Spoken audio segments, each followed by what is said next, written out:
Welcome to the online launch of the Planetary Arts Movement. No less an ambition than that, planetary arts and actually a movement. And this initiative is being advanced by the World Academy of Art and Science with its collaborative partners and building on the long history of the arts as part of the World Academy of Art and Science, as well as its more recent initiatives, or the recent initiatives that address existential threats to humanity. My organization co-chairs the establishment of the Global Security Threats Board in partnership with the Interaction Council, of which the World Academy of Art and Science is a member.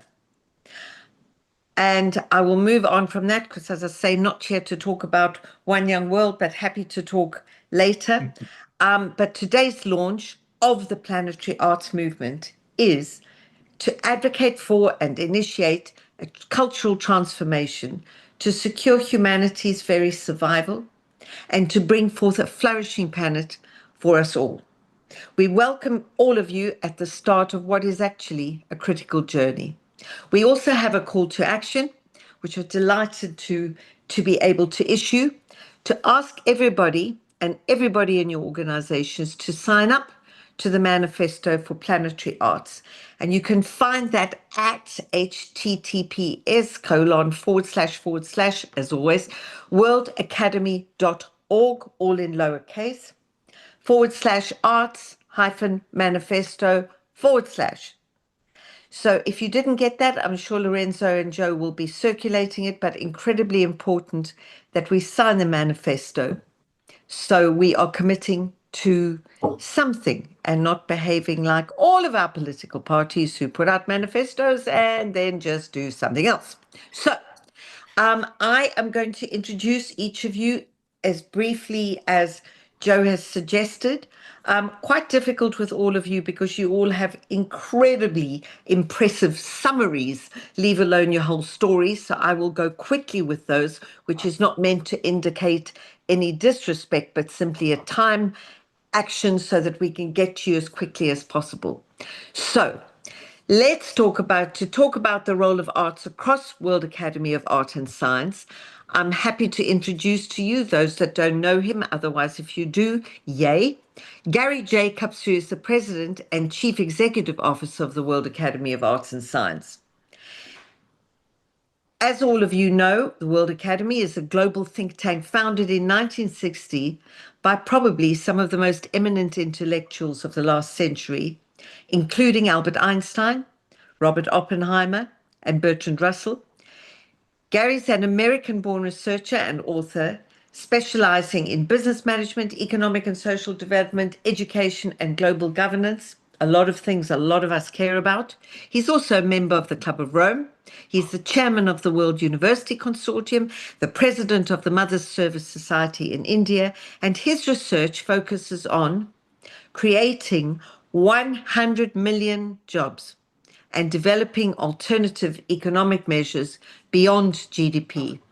So to tell us how that's going and how he's doing that, I have an introductory question that has been suggested that you tell us, Gary, about the mission of our World Academy of Arts and Sciences and the role that strengthening the arts can actually play. I'm handing over to you, Gary.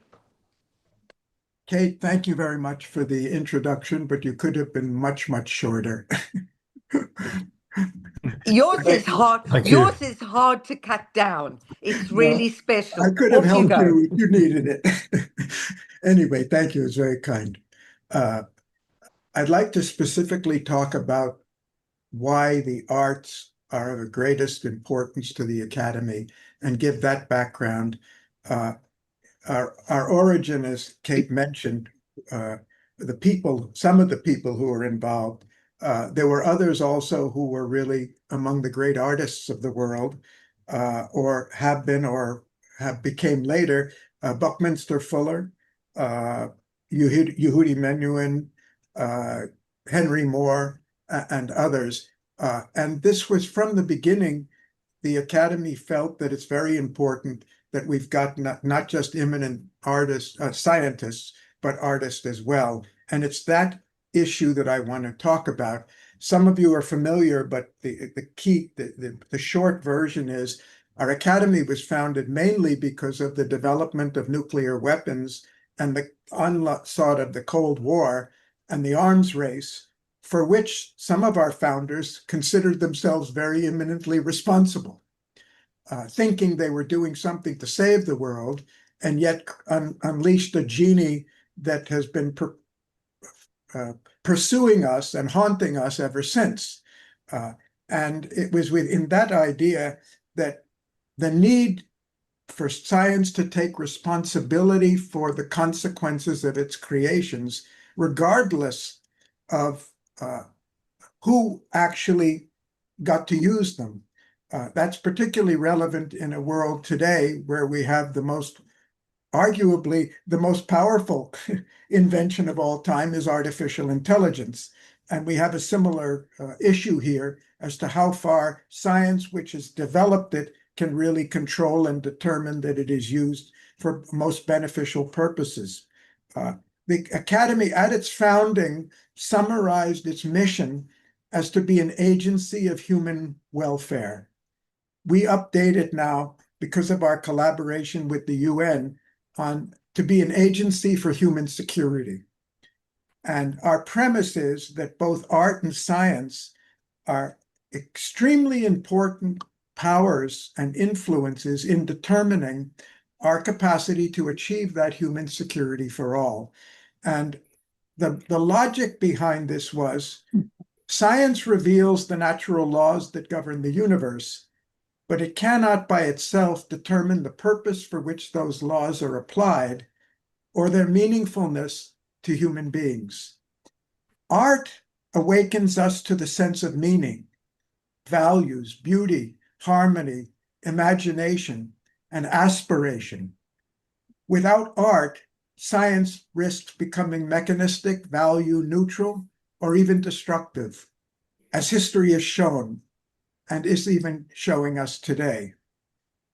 Without science, art can lose its touch with the material realities and constraints of the world, and even the needs of the world and the opportunities for the world.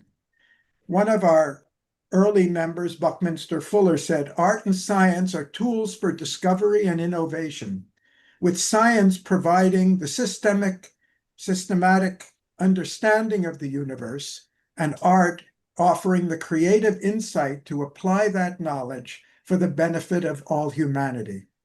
Our challenge is to reconcile the two, reconciling reason with imagination, analysis, data analysis with values, to create a more complete, integrated, reliable knowledge that can better guide humanity towards a sustainable and humane future.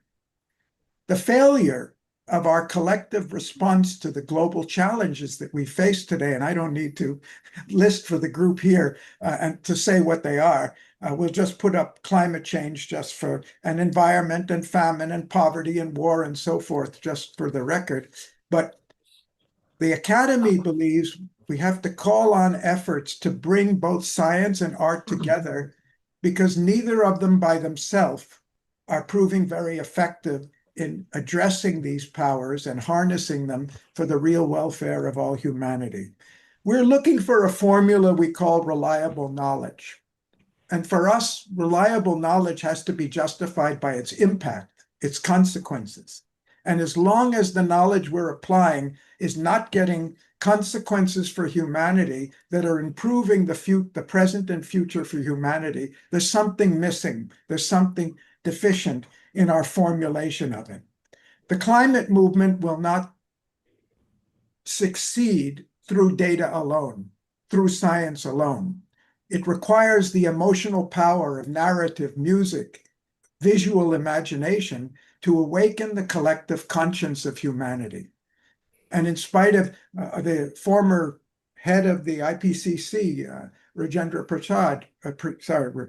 Pachauri, who was a member of the board of the World Academy, was one who understood that the scientific knowledge, information, facts, and everything is not enough to move humanity in the right direction or move governments. Science can measure the rate of global warming, but only art can communicate and motivate people to share and care deeply enough to change their behavior and make the world change. Science in its purest form seeks precision, objectivity, measurable and verifiable fact. Art, by contrast, embodies the intuitive, value-laden, emotional, imaginative dimension of human consciousness, which reflects the way human beings comprehend, respond, and react to the objective world around them or around us. Neither of them is complete in itself. They're really complementary to each other. We need both perspectives. Neither can provide us all the knowledge we need or all the perspective we need to maximize and optimize the welfare of humanity. It's a knowledge that's not only intellectually valid, but also emotionally compelling, ethically grounded, and socially transformative. Einstein said, "I didn't arrive at my understanding of the fundamental laws of the universe through rational mind." He said, "All great achievements of science must start with intuitive knowledge." The theory of relativity, he said, occurred to me by intuition. Music was the driving force behind that intuition. Buckminster Fuller said, "Art and science are tools for discovery and innovation, with science providing the systematic understanding of the universe and art offering the creative insight to enable that knowledge for the benefit of humanity." And I think this idea that I've mentioned speaks very well to the rationale for the need for a planetary arts movement, which Joe called X-Art, and the importance of this initiative, for which I'd like to thank Joe and the committee and all of the partner organizations from One Young World and Club of Rome and UNESCO Bridges and others who have joined us or will join us in the favor in the future. I think, from my view, this is one of the most important things, maybe the most important thing that the Academy can support today.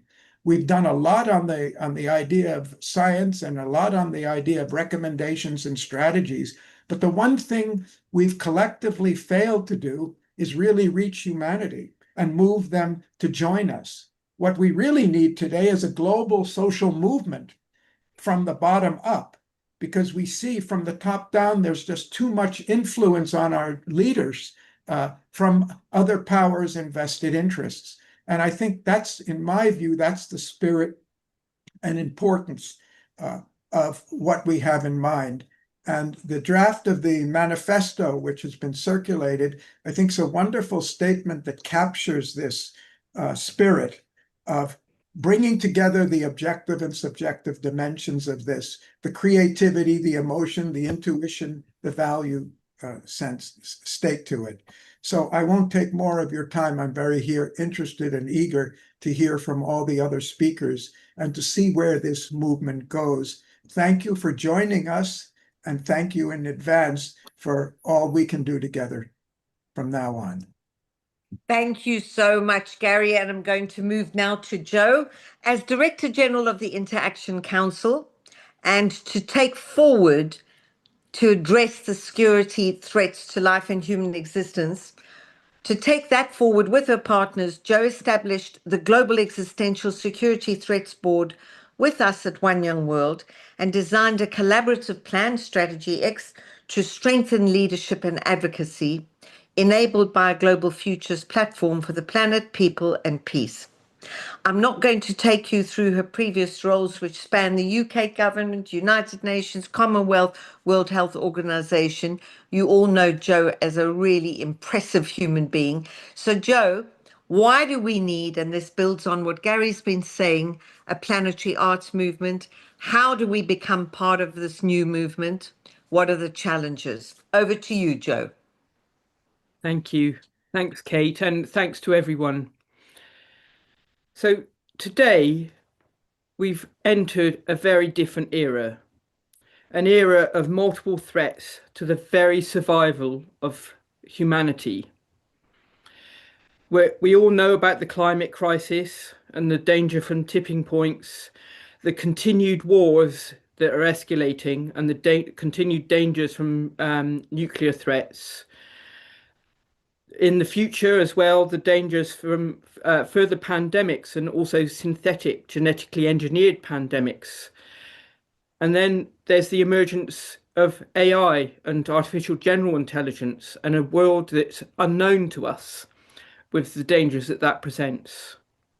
Combined, we really need to take a very serious look at where our future is heading and really consider the very existence of humanity and our collective life together on this planet.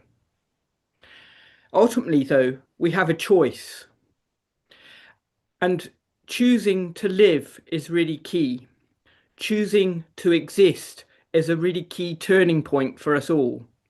We need to actively have a sense that we want to live, that we want the survival and well-being of our future generations. And rather than just putting our heads in our hands and feeling helpless about it, we actually need to make that choice that we want to survive and we want to create a different world, a world that we want. So going forward to achieve that, we realize that the current leaders and the leadership mechanisms, unfortunately, in many respects, have failed us. Science has advocated as much as it can, it's presented the data, but it hasn't reached our hearts. And we need the arts now to join together to actually bring the heart with our heads, to bring art with purpose, to ensure that we save ourselves and save humanity and ensure the well-being of our future generations. So this is why, after much discussion on many of the challenges, the threats and risks that face us, that the World Academy of Arts and Science felt it was really a pivotal time to start a new planetary arts movement, a renaissance of culture to transform our culture to ensure the survival of humanity. In doing so, we need to apply the arts to address the fundamental challenges of humanity, to understand the root causes of the pain and the struggles, what's actually driven much of the violence and exploitation and pain that we've suffered and transmit to others. We need a deep understanding of that because that's what's destroying us and destroying the world. The arts is uniquely placed to actually bring that to life and give narrative and understanding. But that's only the first step of the journey because we need a journey that's about healing. It's about recovery and a renaissance and bringing creativity ultimately to be able to imagine the world that we want going forward, the creative spark of innovation to actually envisage the type of world that we want going forward, and how to actually then co-create a flourishing planet together. That's the essence of what this is about. And we can all get involved. We all need to get involved. The manifesto outlines a vision for that future, and it calls upon all artists and all the arts to become catalysts for this global transformation, to ensure our survival and to bring about a flourishing planet for all. We can co-create a new planetary culture together. And I call upon all of you and to share the manifesto, to sign up to it, but also to reflect on it. So there's a number of principles that are outlined that are essentially unifying principles. It's about applying wisdom, wisdom from the sciences, from the arts, from indigenous knowledge. It's about applying ecological principles to the environment, to securing the well-being of the planet. It's about creativity to act as a catalyst for change.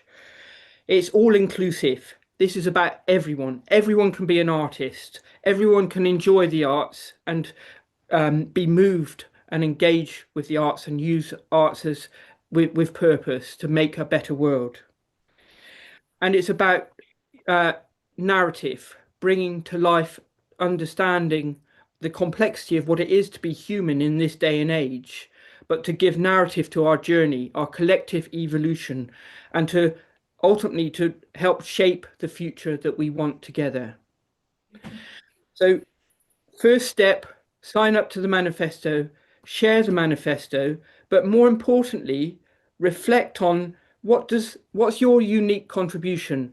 Where do these principles and values align with what you do yourself? How do they amplify what you do? How can you contribute and co-create with others ultimately going forward?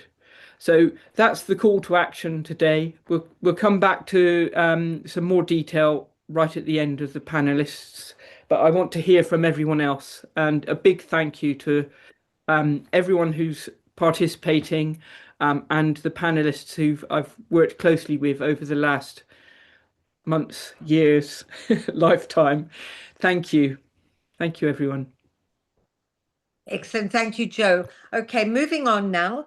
I'm delighted to introduce to those of you who don't know him, but Grant Schreiber, who's the General Manager of the World Academy of Arts and Science.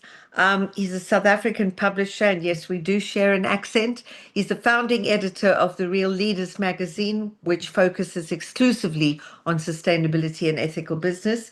He's the general manager of the World Academy of Arts and Science, as you know, as I said before, and also the global campaign manager for the United Nations campaign on human security. I wish we had enough time today to really, really delve into that. But Grant, in the meantime, you've been spending a lot of time delving into the archives of the founding artists of the Academy, and you're going to tell us what you found.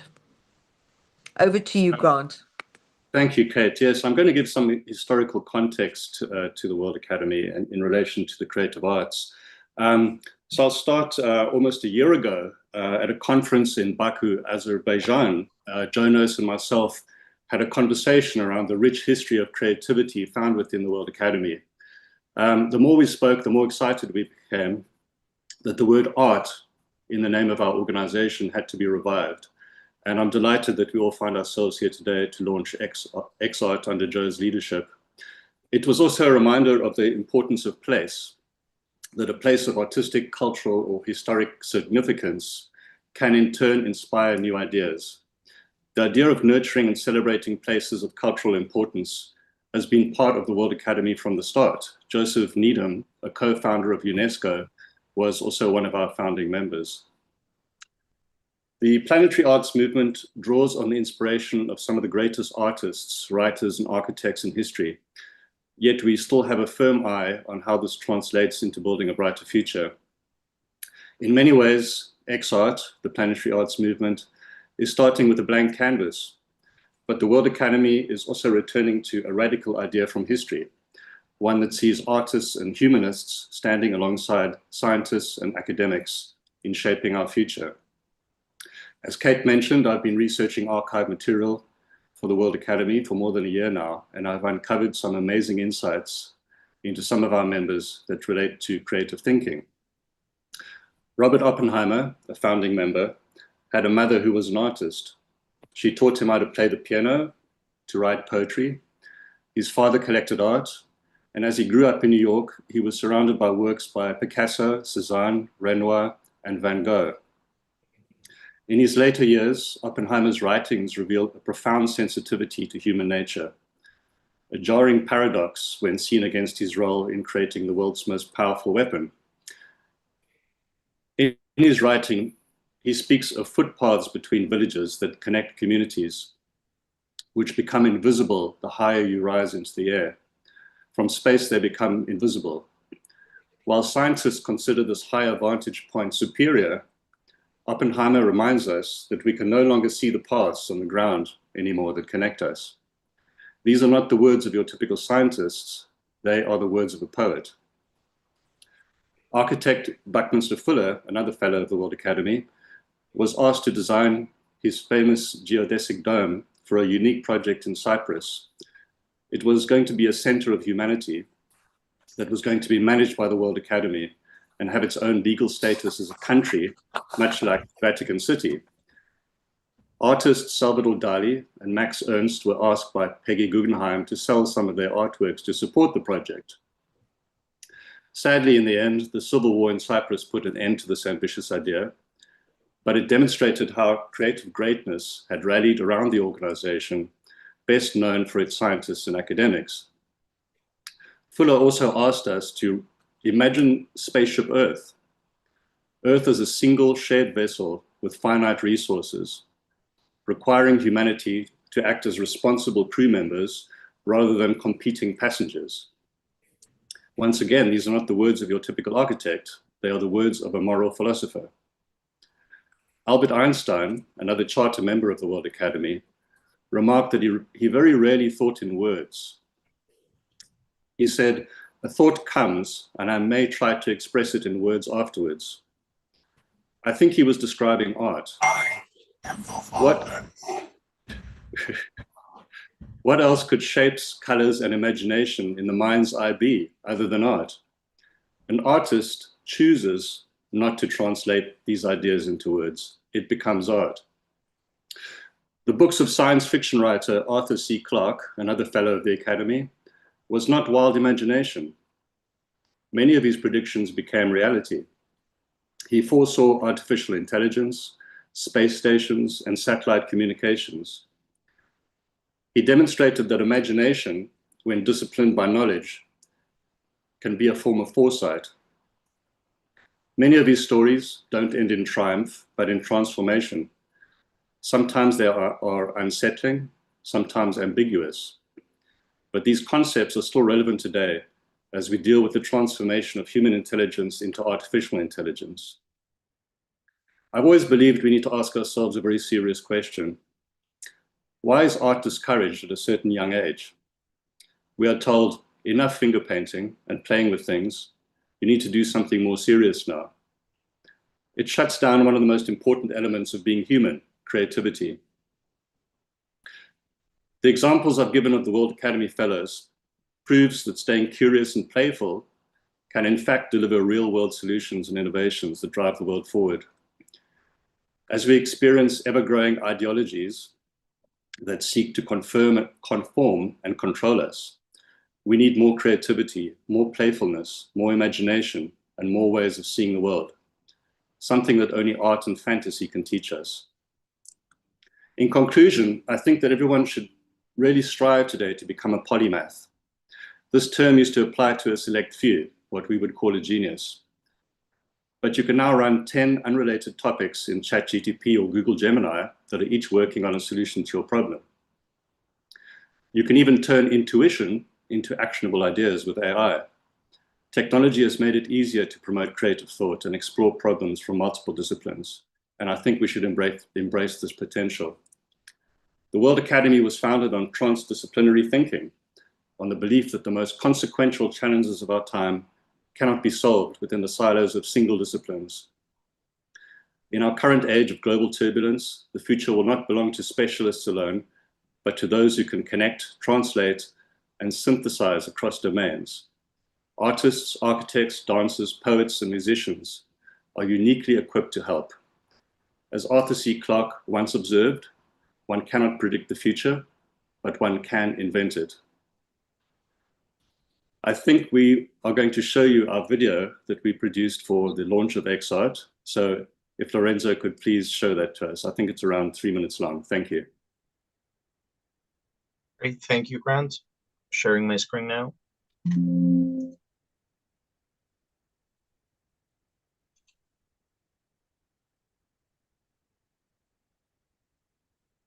Hope that everyone can see. Yes. In a world facing urgent challenges, the arts hold a unique power to connect us, to inspire us, and to help us imagine a future where humanity flourishes. In 1960, as humanity stood at the crossroads of unprecedented scientific discovery and existential threat, visionary minds came together to forge a new path.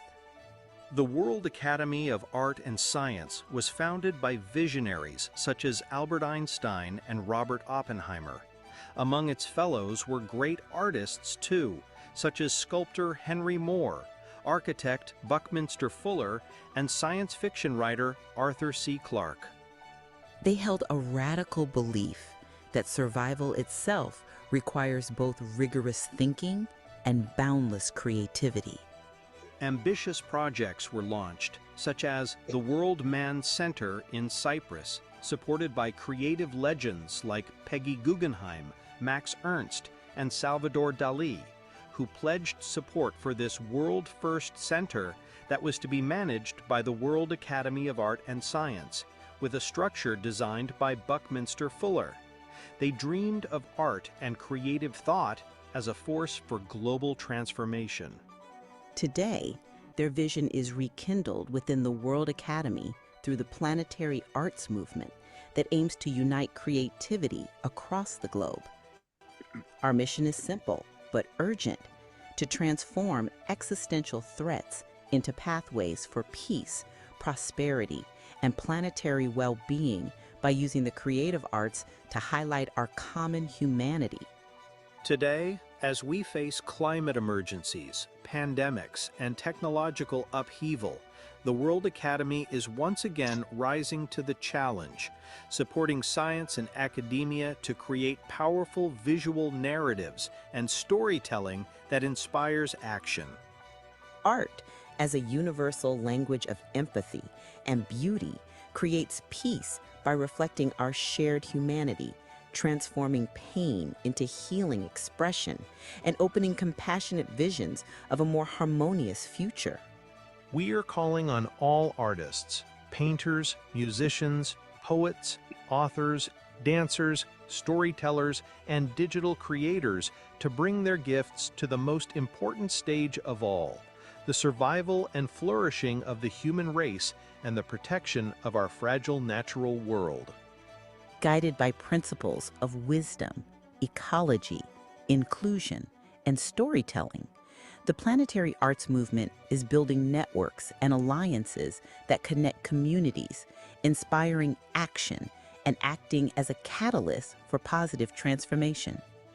We hope to create a new space where creativity meets crisis, art meets science, and vision becomes reality.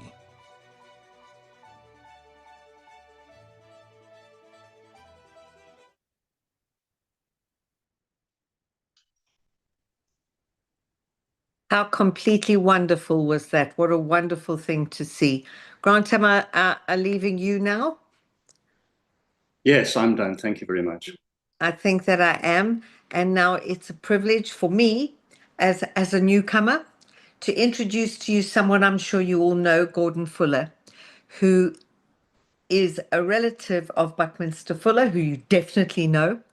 He's the founder and chief visionary officer of Fuller Vision, AI pioneering Web3 digital twin architecture for sustainable solutions, and the co-director of the Inclusive Cities Lab and HX-enabled AI initiative at World Enabled. He's a trial prodigy himself, but became visually impaired at the age of 19, which transformed his career from visual art to using technology as his palette of colors to create innovative solutions. Completely wonderful, and a passionate advocate for disability inclusion and accessibility, Gordon. As a proud relative of Buckminster Fuller himself, and as a highly inventive artist in your own right, would you describe to us how you've used technologies, including AI and augmented reality, to share your artistic vision of the future? Over to you, Gordon. Well, thank you so very much. I'm so greatly honored to join such an august body and to have this opportunity. I have, throughout my entire life, which began in the canyonlands of northern Arizona, amongst the ruins of the Anasazi civilization, people who, 1,000 years before the Europeans arrived, had a climate change cause the collapse of their civilization, an event that happened throughout the world, lest there be a warning to us all. And growing up in such a place gave me the sense that the past is never gone. It walks beside us. It's part of our life. As I would look upon the ancient art, 4,000-year-old petroglyphs carved into the stone, I would look at these things as doorways to understanding, to connection. And as I grew older, I found myself around the same time that the World Academy of Arts and Science was established, being the youngest student accepted into Arizona State University in a gifted children's program. And at that school, I learned to be fully creative. The bohemian artists that ran it were interested in encouraging creativity and imagination. And they were very successful at doing that. About the same time, a few years later, about 1963, I found myself at 10 years old hiding under my desk, waiting to be vaporized by nuclear war. At the time, I realized that the exercise of hiding under a desk was probably not going to save me, and that it was utterly insane, and that I was from a society that had gone completely mad. And as I gave it a lot of thought about what to be done about this, I realized it was the stories people tell themselves. The culture that I lived in had just become completely obsessed with the threat of these other people on the other side of the ocean. And I was really taken aback. I'm sure they had grandparents and children and families just like mine who would want to destroy us. And I certainly have no inspiration to destroy them. It troubled me a great deal, and it kind of led to the career that I've had the rest of my life. I saw my father, who was an aerospace engineer, and I grew up with the teachings of stories and information from Buckminster Fuller, which gave me permission to dream, to think big, to be imbued with imagination and creativity. And as a result, throughout my career, I pursued art as the way to bridge through realities, to help enhance perception.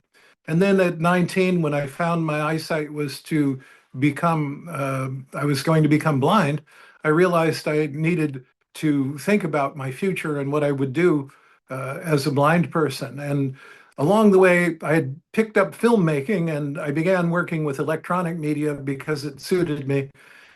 And I discovered that computer technology, which was in its infancy in the 70s, could be something that could extend my ability to function with failing eyesight. And so I began pursuing this technology and working with it.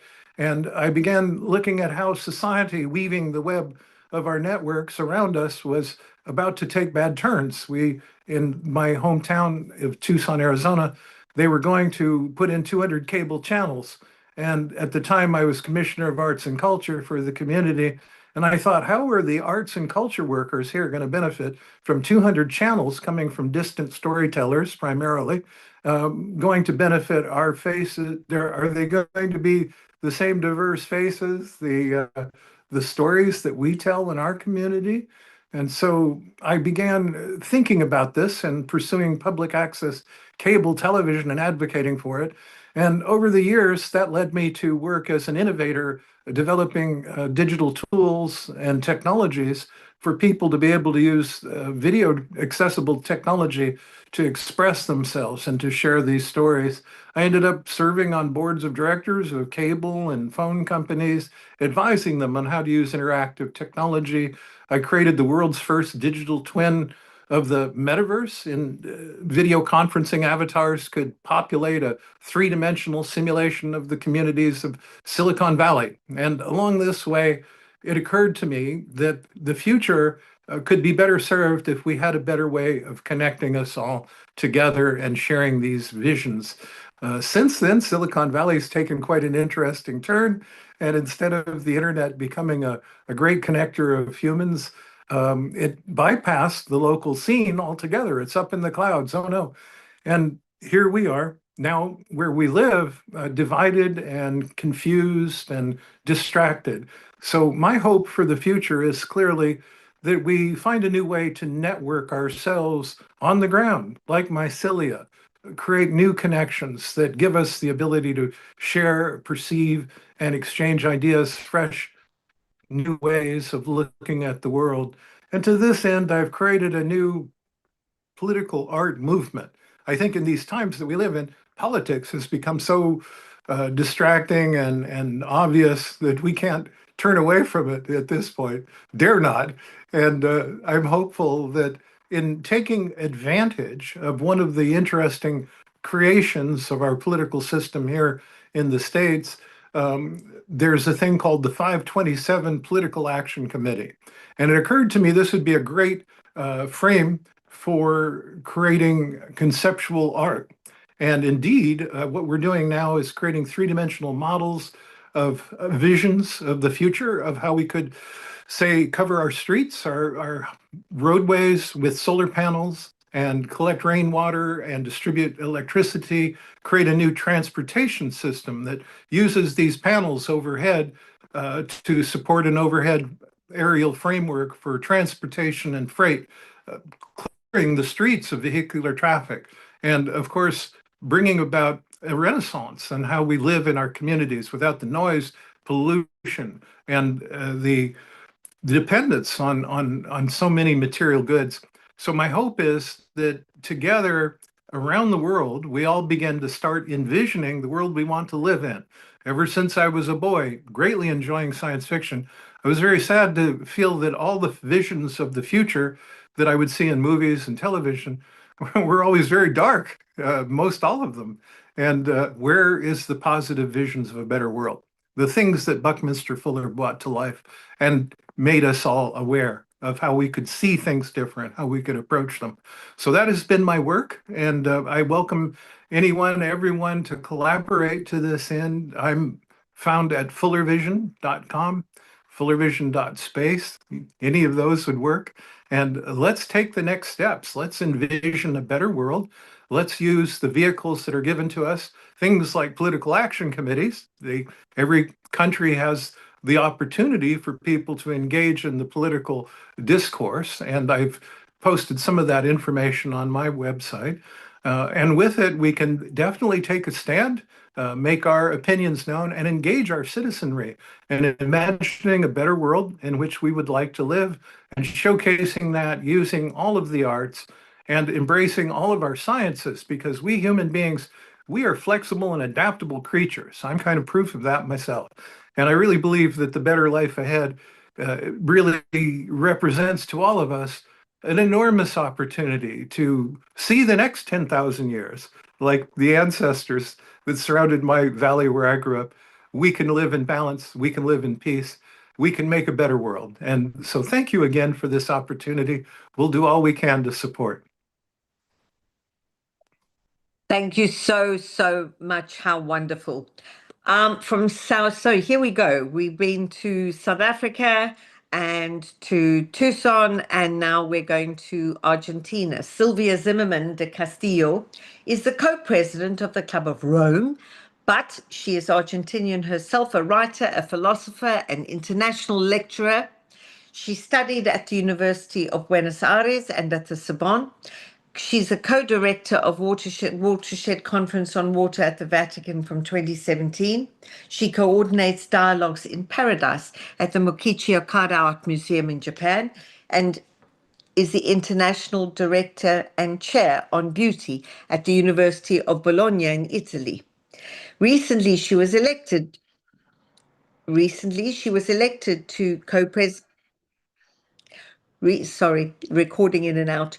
Recently elected co-president of the Club of Rome. She's a columnist for La Nación newspaper, La Nación, depending which Latin country you come from, and is distinguished as an ambassador of peace and selected as an outstanding woman of natural history. So, Sylvia, do talk to us about how engaging with the human perspective can help us address our planetary emergency. Sylvia.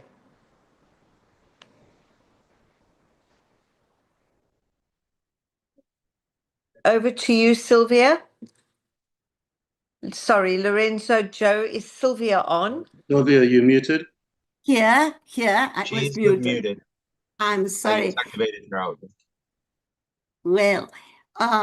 Well, it is for me really an honor, but a joy to be here, because it has to do with hope, and we need hope. And an honor and a joy to take part of this launch of the planetary art movement that is grounded in a very simple but profound truth. Art is not an ornament of civilization. It is one of its most vital and transformative powers.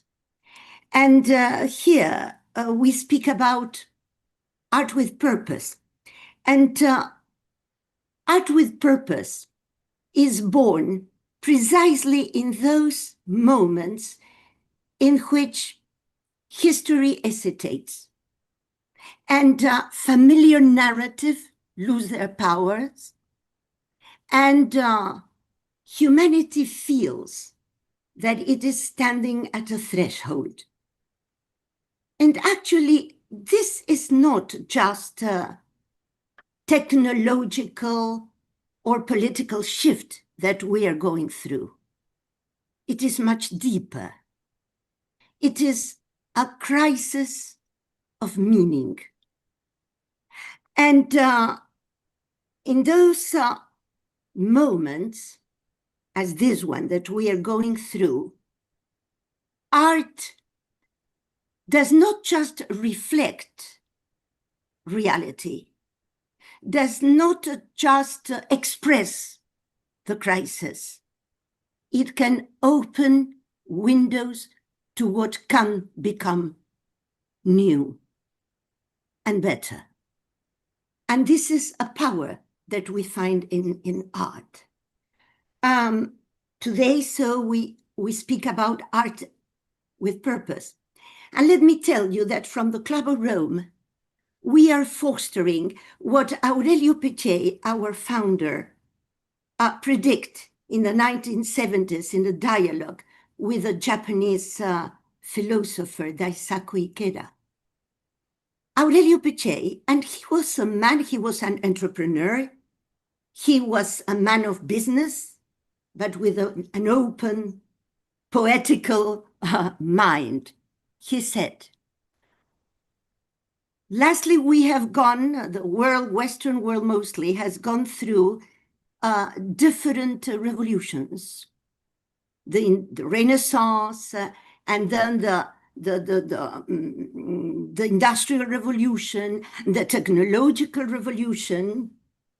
But there will be a moment again in which humanity will be in the necessity of fostering a humanistic revolution and to reflect on a new humanism. And well, the time has come. We think at the Club of Rome that this is the time, the kairos, to reflect on a new humanism that will have a very special component, very special characteristic. It is a humanism that does no longer place human being above the earth, but within its delicate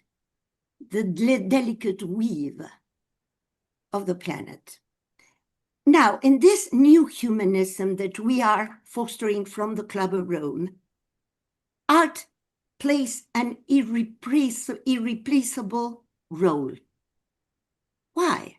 Well, because art anticipates, and it is shown in history, what politics cannot yet put in words, cannot name. Art anticipates it. Art has the capability, is able to listen where noise prevails. Art connects where discourse fragments. Art humanizes when systems grow distant from life. So in this case, we have here art with purpose. And art with purpose, what we are talking today, helps in this very moment, in this precise moment that we are going through. This new humanism that we propose from the Club of Rome is not an abstract ideal. It is a call. It is a call to humanize our discussion and to bring us together and to take account of the fact that there is a very important spiritual dimension of the human being that must not be forgotten. And art makes it visible. Art with purpose does not seek to indoctrinate, does not seek to instruct. It seeks to awaken awareness. It does not impose answers, but it calls us into essential questions. What are we becoming as humanity? What world are we creating with our choices? And what future are we leaving to those that come after us? In this sense, let me tell you, we are also working from the Club of Rome. The voices of children cannot be absent in this new planetary art movement, because children intuitively express the new horizon that we want to attain. From the perspective of the new humanism, then, art becomes a space of encounter between reason and emotion, between ethics and imagination, between science and spirit. And it is a bridge between technology and life, between the individual and the collective, between the present that is and the future that is possible. So I feel that the planetary art movement invites us to think and to create on a planetary scale, but without losing what is human, fragile, local, without losing identities, and giving them the possibility and the freedom to express themselves without borders. That is a marvelous possibility of freedom that we find in art. Thank you so much, Sylvia. So Thank you so much, my dear.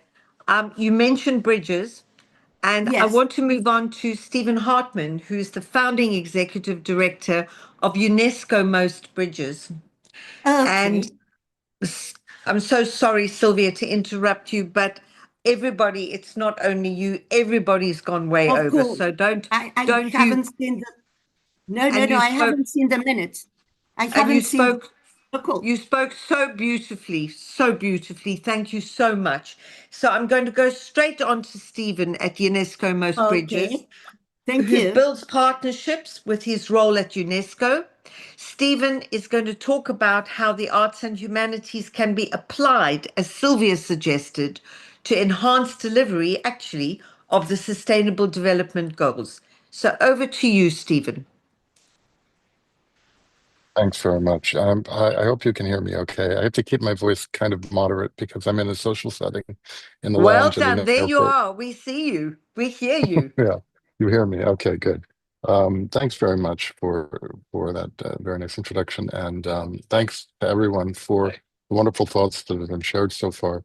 I want to sort of give you a sense of what Bridges is. Bridges is the humanities led sustainability science coalition of UNESCO's Management of Social Transformations program.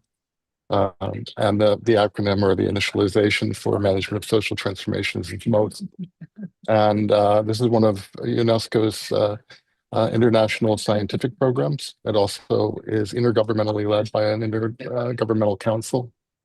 And Bridges came out of an initiative to look back at how the sustainability or the Sustainable Development Goals, how the Paris Agreement, how the Convention on Biodiversity, and other international agreements could be better achieved by member states through a more complete and successful, I guess you could say, coalescence of the knowledge domains that we have at our disposal. And those knowledge domains encompass the humanities. Certainly, they encompass the qualitative social sciences, the arts, and local, traditional, and indigenous knowledge systems. And so the ambit of Bridges has been to be developing those under-resourced knowledge domains and knowledge communities within the sustainability work as nested within UNESCO and nested within the Management of Social Transformations program. So I think I'd like to take a step back talking about Bridges organizationally to reflect just a little bit on why art is so crucial. First of all, I'd say art is wonderfully democratic. Nobody owns art, and at the same time, we all have a claim to involvement with art. At best, we may be the temporary custodians of art objects, but the subject or the objects themselves are not the art. By the same token, we may be the conveners of art experiences. All of us participate in art experiences every day and frequently, many times a day, whether we think of it or not, whether as curators, as readers, as performers, audience members of one sort or another, as authors, storytellers, poets, again, as readers within one of these different discourses or one of these different areas, as artists, as dancers, painters, sculptors, urban graffiti artists, filmmakers, architects, creators and managers of cultural landscapes, choreographers, dancers, actors, and then also as those experiencing art, not only from the creator's vantage point, but as part of an engaged audience, as flaneurs, as saunterers, as citizen inhabitants of urban, suburban, and rural communities and environments. We all interact with art every day, many times a day. And it is, in that sense, wonderfully democratic, as I said. Art, therefore, has this ability to serve in many different ways. It's art's performative. It's communicative. It's ritualistic. It's ceremonial. And therefore, if we think of art, especially in the context of how we use art in knowledge production and in learning, in education, art is something that shouldn't really be approached, I would say, and from the Bridges point of view, this would be our perspective, not as a cloistered or siloed subject that students in a high school would have for 40 minutes during the course of their day. They may have a subject devoted to art, but art is also the methodological and communicative, connective tissue, joining ideas and experiences, joining both those and actions for constructive social change and the building of resilience in our societies, joining individuals with one another, joining individuals with cultures, joining cultures with one another, and communities with one another. So I would say that it's worth remembering sometime, and this is our approach within Bridges. We've heard Grant and a couple of other people talk about the importance of transdisciplinarity. Transdisciplinarity is at the core of the Bridges mission because we are very, very interested in promoting the role of the humanities and the arts and local, traditional, and indigenous knowledge systems within mainstream science policy processes. But, and therefore, because we feel that many of these areas have been under-resourced, underutilized, not utilized to their full effect, we are what we call humanity-centered, but we're not limited to the humanities because that would be self-defeating. We value contextualized and diverse approaches to sustainability in particular, but to sort of all of the major challenges that are being that we're trying to get work on now in this especially challenging year. We value this contextualized and diverse approach to the sustainability. We acknowledge that persistent challenges are complex. They yield sometimes contradictory responses. And we have to find ways of being up to robust debate about and building solutions and efforts to meet those challenges. Another sort of, I think, founding principle of Bridges is that we understand the Earth not solely as a planetary system, nor as simply a reservoir of resources, but as a web of meaning and interactions that's inherently multilayeristic or multi-layered and pluralistic. With that in mind, I would say that it's good to remind ourselves every now and then that the division, the siloing of specialist knowledge communities is a fairly recent development. I mean, the separation of the sciences and the humanities, of the arts Stephen, and engineering. Stephen, you've been so good, and I know you're in difficult circumstances there, and I know you had to go on the hour, and you're on 6 minutes now. Do you want to wrap up? I'll wrap up. I'll take 30 seconds. So I would say that the separation of these different areas is a very recent development in the history of knowledge and history of learning. This is a development from the last century. And I think we've reached the limitations, that we've found the limitations of becoming so siloed that we're working in parallel to one another without necessarily crossing over. Art is that great connective tissue that we need. And I would say that I would draw your attention to the Belgrade Declaration on Science and Art for Sustainability that was put together by various partners, but certainly by WASP, by Bridges, by the Club of Rome, by the Serbian Academy of Science and Arts, and that was an outcome of a really important World Conference on Science and Art that took place in the fall. And I'd like to encourage you to go to the websites of each of these organizations I've just learned about. We're working closely together, and art is right at the center of everything we're doing. So I'll turn it back to you. Thanks. Bless you, Stephen. You get your flight. You travel safely. Okay, we've now got 3 speakers to get through, and before we do run out of time, so I just want to move everybody on and say to Belinda Ratley, we thought you were in Uruguay. I believe at the moment you're in Belgium. You are going to talk about art as a catalyst for change, as indeed Stephen was doing, and young artists and the War on Climate project. So I suggest we get straight into that. Belinda, you tell us how you've involved the arts community for the planet and for peace. Belinda, over to you. Thank you. First of all, thank you all. And I'm truly honored to be a part of this inspiring conversation.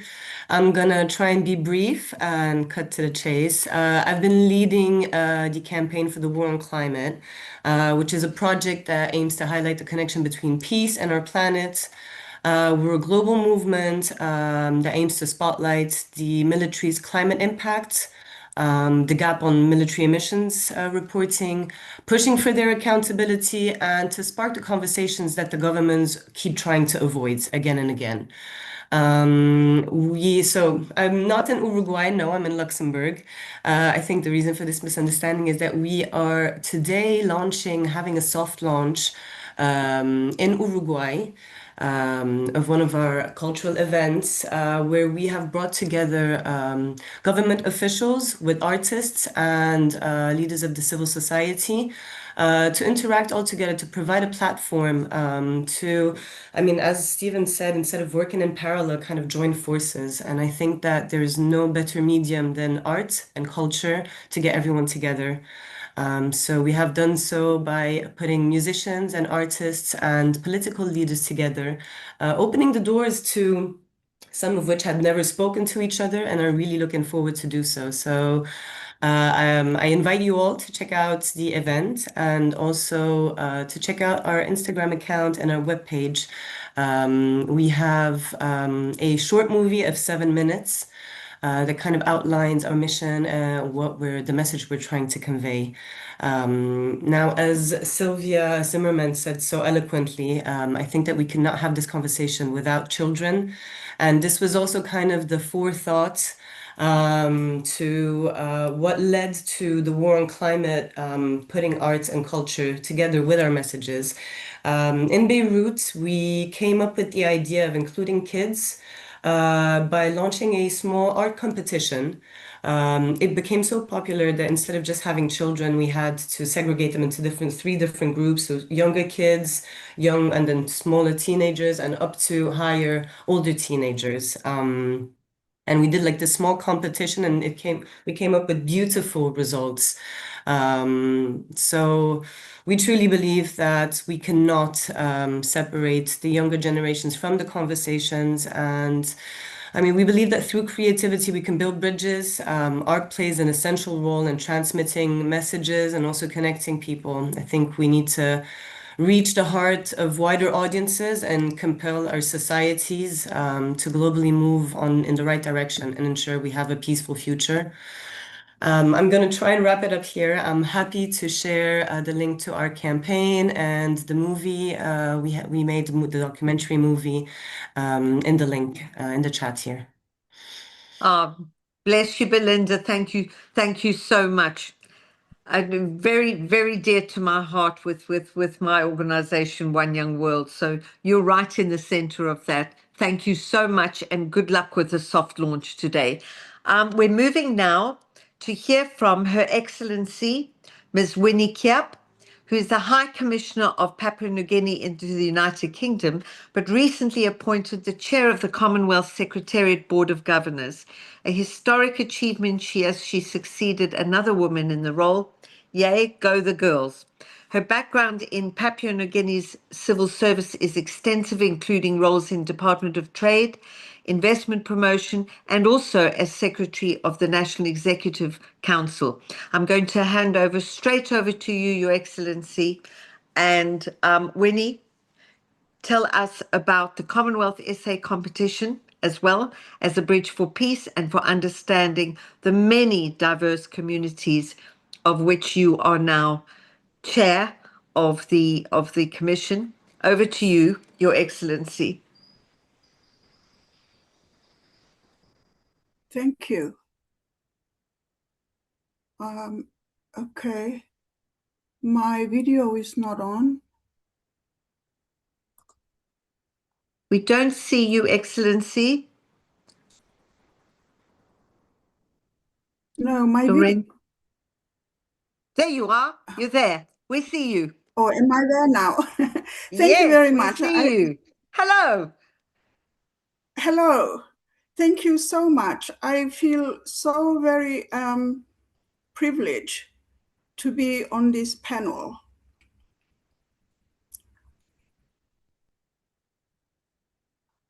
To be on this panel and to be listening to all the things that have been said. I come from a small island, and the impact of climate change and everything is a daily horror to us, to those of us from small islands.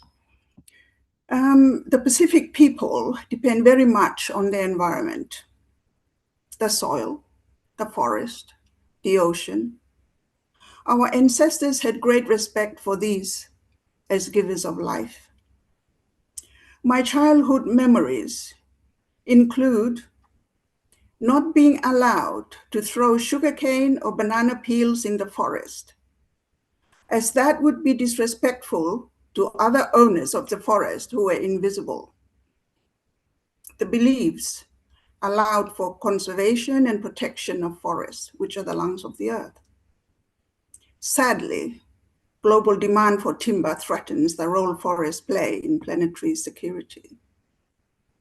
But today, we are not just celebrating artistic excellence, we are recognizing the profound utility of creativity. Nowhere is this more evident than in the Commonwealth Short Story Prize. This prize is more than a competition. It is a channel which unites us as people of the Commonwealth. The prize celebrates established writers, uncovers emerging talent, creating a space where boundaries dissolve and shared humanity takes center stage. In the last 2 years, the Commonwealth Foundation received more than 7,000 short story submissions each year. Beyond the sheer quantity of these submissions, it is the diversity of the narratives that reflects the continued relevance of creative expression. Stories are a powerful reminder of the breadth of voices, perspectives, and cultural experiences within the Commonwealth. Each story takes us through a journey inside the writer's mind, but it also acts as a mirror that reflects our own lived experiences. This is why storytelling is vital in the work that we do. It serves as a bridge across cultures and generations, and a catalyst for empathy and understanding. So when considering art with purpose, we think we must go one step further. We must ask, how do these stories serve the safety and resilience of our planet? Short stories act as vital training grounds for human resilience. They allow us to simulate survival, to navigate crises, and to imagine solutions before they manifest. A story can warn us of what we stand to lose, transforming abstract concepts such as climate change into a tangible and emotional reality. The safety of our planet depends on our ability to care for neighbors we have not met and landscapes we have never seen. Literature breaks down the apathy that threatens our environment. By engaging with these narratives, we are not just reading, we are building the emotional stamina required to protect our shared home. Through short stories, we can deepen connections, inspiring writers and readers to realize their power to create change. It is through the diversity of our stories that we also preserve histories and realities, share our dreams, and build a shared future, exemplifying the power of art with purpose. Art is in its varied forms, occupies a place of great importance in the Pacific, where I am speaking from. Visual art, including painting, carving, weaving, body art, music, chanting, and dance, are very important to the people of the Pacific. Body art or tattoos define people's origin and beliefs, as do songs and dances. All these tell stories. Colonialism discontinued most of these in the Pacific, but they have reemerged in living generations as we gain maturity to be ourselves. These different art forms, on the one hand, represent our diversity across our region, but also bind us through understanding and mutual respect. Our similarities and differences are woven together in a colorful mat, which keeps us together and protects us in times of uncertainty. It could be said that art and music are great ambassadors within our region and to the world. So to conclude, let us remember that creativity is not merely a decoration, but also an important catalyst for justice, understanding, and hope, linking global citizens through shared stories and imaginative empathy. So thank you very much. Thank you, Your Excellency. Thank you so much.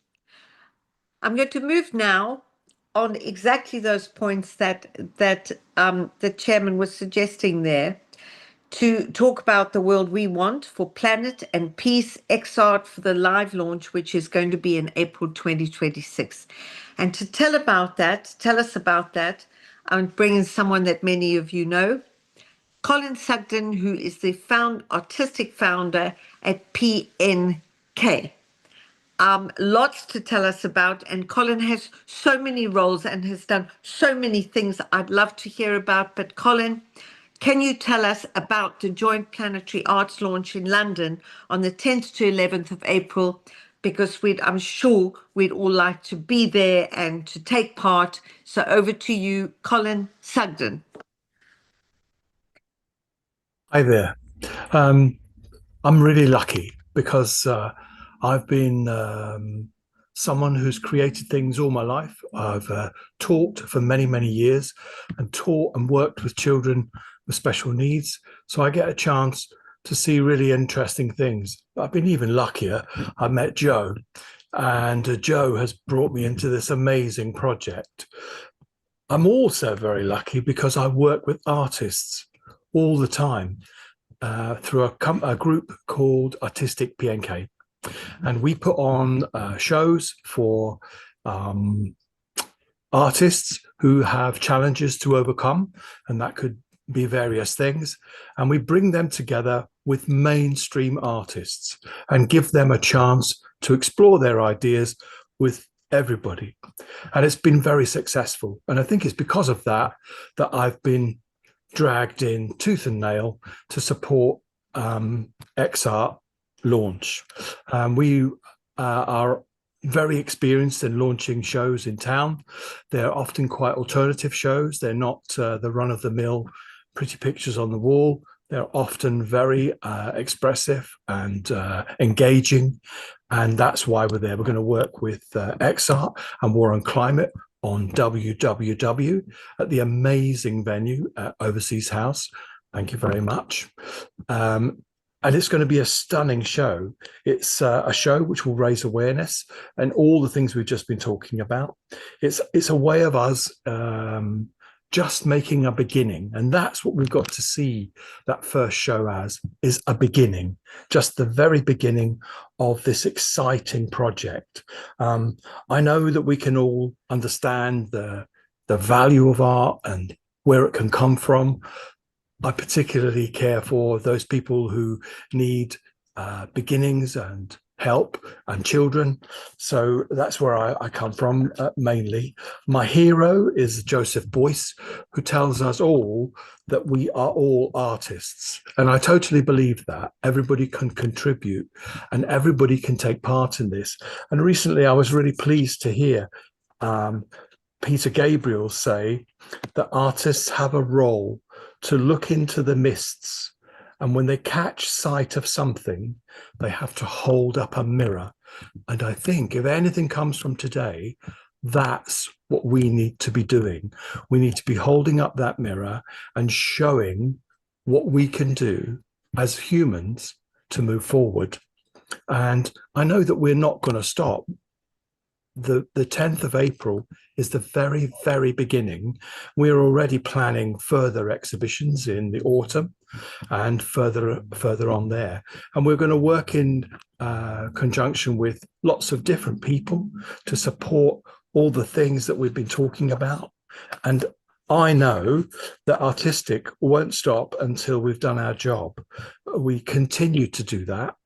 We have lots of plans. The most important thing with plans is that you carry them through. And I think that's what we have to do. But today is a wonderful beginning. And I'm sure the 10th of April will be an amazing moment. And it will be just a little moment. Thank you. Oh.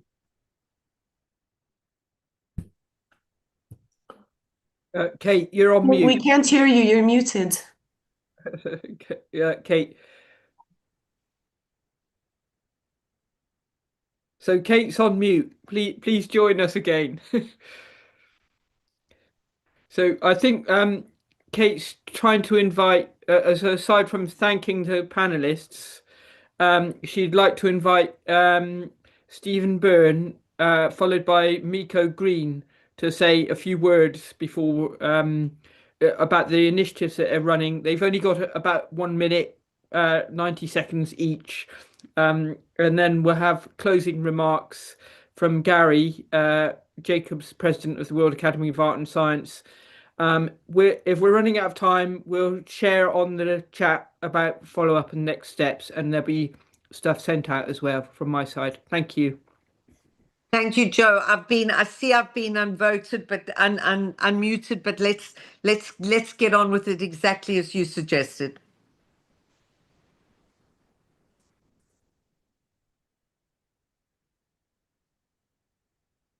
So, Stephen, are you able to join us? Otherwise, we'll go straight to Miko.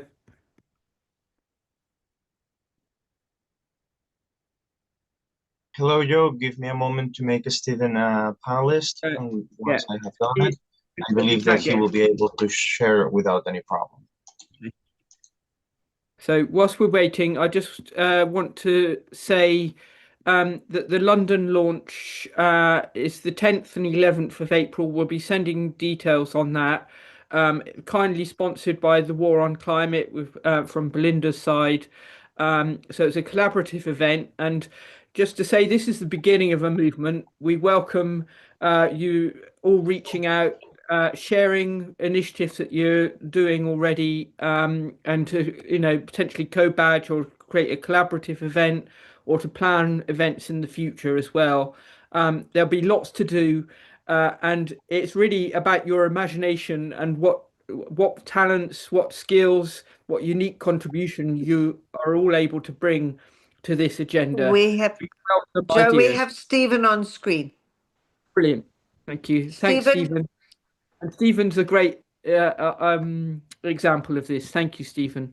Well, I don't know about that, but listen, thanks everybody for all the inspiring messages, and Joe for taking up the challenge. I think what you're going to do is what the world needs.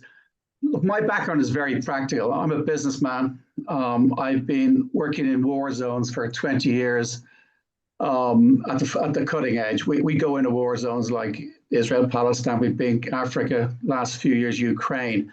We try to provide community support. And the reason we kind of shifted away from trying to help big political initiatives was 6 years ago in Israel and Palestine. We were working on a project to promote peace, connect people, and the politicians strangled it. That night, I was out we brought some Israeli and Palestinian musicians together. 5 minutes into the room, and all the fear and anxiety left the room, and you're left with just people wanting to connect. You realize that there is so much humanity that's been left behind because of dreadful world leadership. And I have to call it out for what it is. So there and then we founded the Bridge.music, and the Bridge.music is all about creating products, music-based products that promote peace and challenge war. A simple example of that is a podcast series which we launched with Bob Geldof, talking about music, war, and peace. We have 2 other major projects under development. These things take time. 5 years now later, here we are. But what we're trying to do is create commercially led products that we can scale globally. They have to be focused commercially, otherwise they won't get traction. We've got to be capable of connecting with the young market, the young audience, in a way that's meaningful to them, which means you've got to talk to them through social media and through videos and through platforms that they want to engage with you on. So we're real practical. We're all about music, war, and peace, and how we can contribute to the world in a meaningful way. Thank you. Thank you so much, Stephen. And now I'm going to go straight to Miko Green to ask her to introduce the Guernica Kids Peace Banners and the Violence for Peace Tour. Miko, over to you. Thank you very much. Good afternoon, and thank you for the opportunity to speak this afternoon. I'm honored to share. I'm hoping that Lorenzo will share the application, right? The slideshow? Yes, absolutely, Fumiko. Give me a moment. Great, go ahead. Okay. So I'm honored to share two connected initiatives that embody the transformative power of art and music in building peace. The Kids Guernica Mural Art Peace Project started in 50th anniversary of Hiroshima and Nagasaki bomb dropping 30 years ago.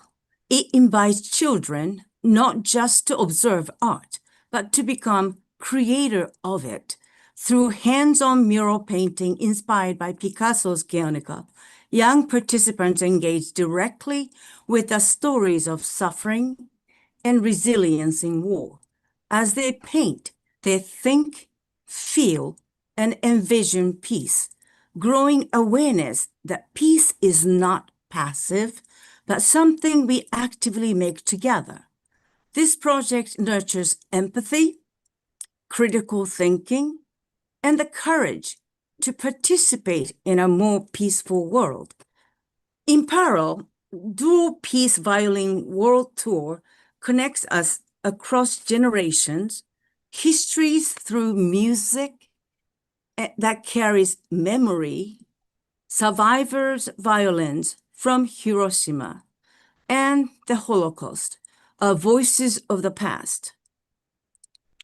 When young violinists play those instruments today, they do more than perform beautiful music. They amplify history's lessons, know the history, and never repeat it. The sound becomes a bridge between remembrance and hope, honoring those lost and inspiring all of us toward a future free from the horror of war.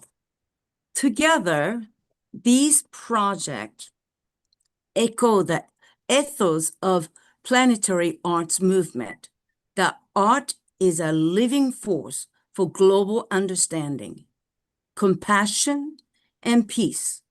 Through creation and reflection, musicians and muralists alike show us that peace begins in the heart and grows through engagement and shared humanity.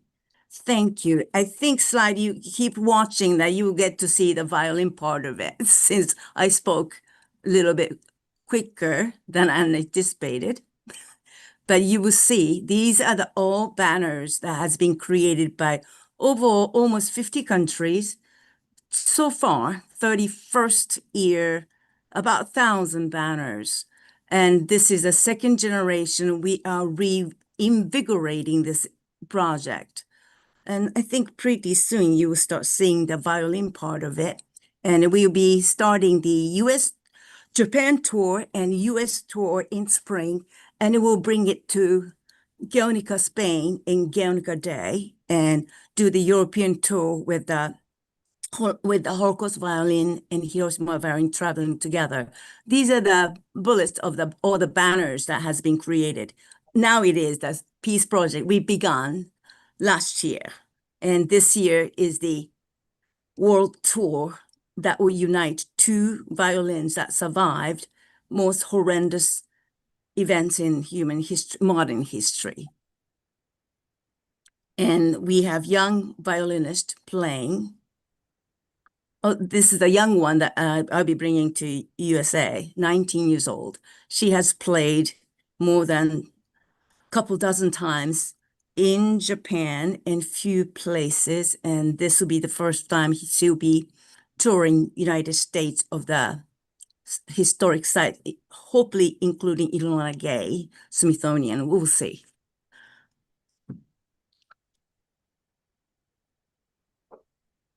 And Miko as well. Do you want to say about the connection with the London launch? Oh, yes. That's 2027.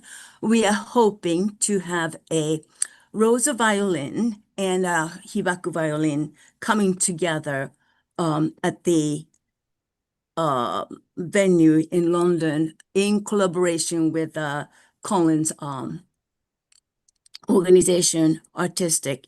So hopefully we hope to have this to be continuing events that will connect the world with young people and young musicians. And I agree with all of you. Music and art, that strikes hard. Without the language and with the AI, I love AI. I'm an IT professional in the past. Language barrier no longer exists. Any communication can be done with the AI, with their native tongue, and share the sound and a visual message that can connect children. I'm all about my grandchildren. I'm an atypical grandmother that hopes to have a better world for our grandchildren after we pass on. Thank you. Thank you, Miko. Now, for the remaining time, and I'm not sure exactly where we are in terms of time, I was to ask Gary for his reflections and then also hand over to Joe, hand back to Joe to promote the manifesto. Joe, can I hand this now to you and Gary? I will still be here, obviously, to use this time to best effect. Would that make sense? Yeah, that'd be perfect. Gary, do you have a few closing remarks you'd like to share before I say a bit about next steps? I'm aware that we're already on the hour and a half, so if you can make them as brief as possible. And from my side, we'll circulate quite a lot of the things I was going to say. Thank you. I will. Thank you. Thank you to all, Kate and all who have spoken here today. The messages were really inspiring and so much in harmony with one another. I wouldn't dare to try to improve on it or even add to it. Just a few brief comments. One, why I feel this meeting and this initiative is so important, because it reminds me in early 2021, we were negotiating with the UN that asked us to do a global campaign on human security. They had been working on it for 20 years, more than 20 years, and never really got the message out. And we said, well, what could we possibly do that the UN can't do? What we really need is to do what they haven't attempted to do, and that is to do this through the arts. And just at that time, we were approached by a Ukrainian foundation that had just had an art exhibit in the United Nations office in Geneva. And when they heard about this project, they said they would take it up and make it a global campaign, mobilizing artists from all over the world to communicate on this common message of human security for all. It took us another year or a year and a half to get the final commitment from the UN. And by the time we finally got it, the war in Ukraine had broken out, and we never heard from them again. They were no longer available there for this. So I'm really hoping now that we can revive that original intention, which makes so much sense, and we have so much talent here, and so many connections to it. That's my longest contribution. Just a couple of comments. WAS does publish a journal called Cadmus, and we are very interested in covering and communicating the kind of ideas we've been hearing from these groups, and invite you to submit articles to Cadmus. You can just send them to support@worldacademy.org and they'll reach us. That would be fine. And finally, I'm just going to end with a quote from Hugo Bocchio, who was the second president of the Academy way back in the beginning. He said, "Let us use all our imagination to make an art of living." And I think really that sums up what we really need now. Thank you. Thank you, Gary. That's fantastic. And really just to say a big thank you to all our panelists and other partners that I've been in touch with. So I just want to quickly outline next steps, and I think Lorenzo's put something in the chat as well, and we'll send something round as well as the video link to this to share the recording. So in essence, this is the beginning of a new movement, the planetary arts movement. So it's up to all of us to imagine, what do we want to create? What sort of world do we want to create together, and to bring forth what talents, unique sense of purpose and diverse creativity that you have to actually make this a collective movement going forward. So we welcome ideas and partnerships to make this happen. We can't do this on our own. We're a small team at the World Academy of Art and Science. We're trying to promote further thinking around this through a series of webinars, through the Cadmus articles. We're also going to have a series of interviews with some of the panelists and other people, thought leaders, to try and express further ideas on this initiative. And we've already got some articles up on the website as well. So that's one thing, is that we can share our thoughts, and we can share the manifesto and promote it to get it out there. But more importantly, to make this a real movement, we need action. So some of the actions that we're suggesting, and we love engagement, are to hold events. So a big thank you to Belinda and Colin. They're already holding the next Planetary Arts event in London, April 10th and 11th. We'll send out further details to get involved. We welcome other events that might want to co-badge the Planetary Arts movement.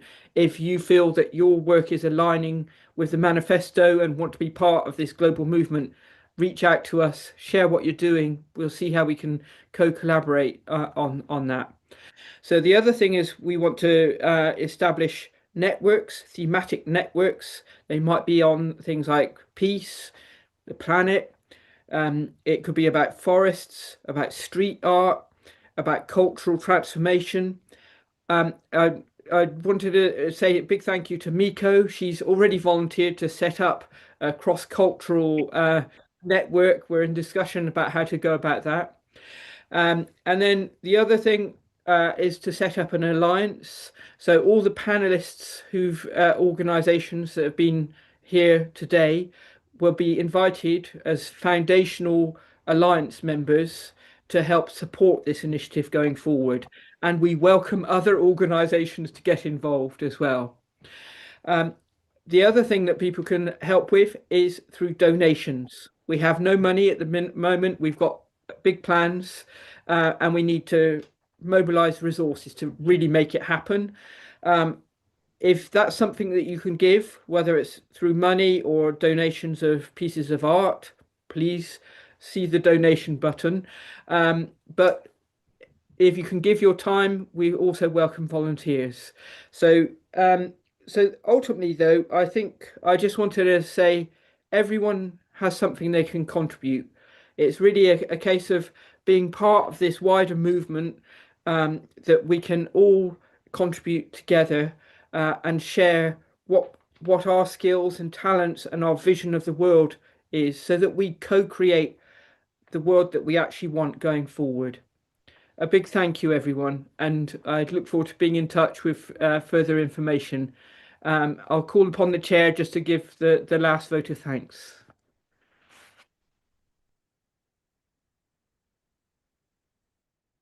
Is that me trying to unmute myself? I think it is.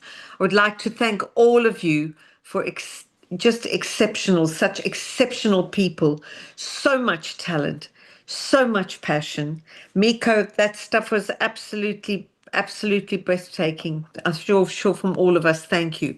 So I hope to have the honor of being involved with you as you go forward. Joe, thank you for your partnership with One Young World, and say to everyone, Belinda's absolutely right. Here, as Belinda and Sylvia, I think it was, who both said it, here we have hope. Thank you so much.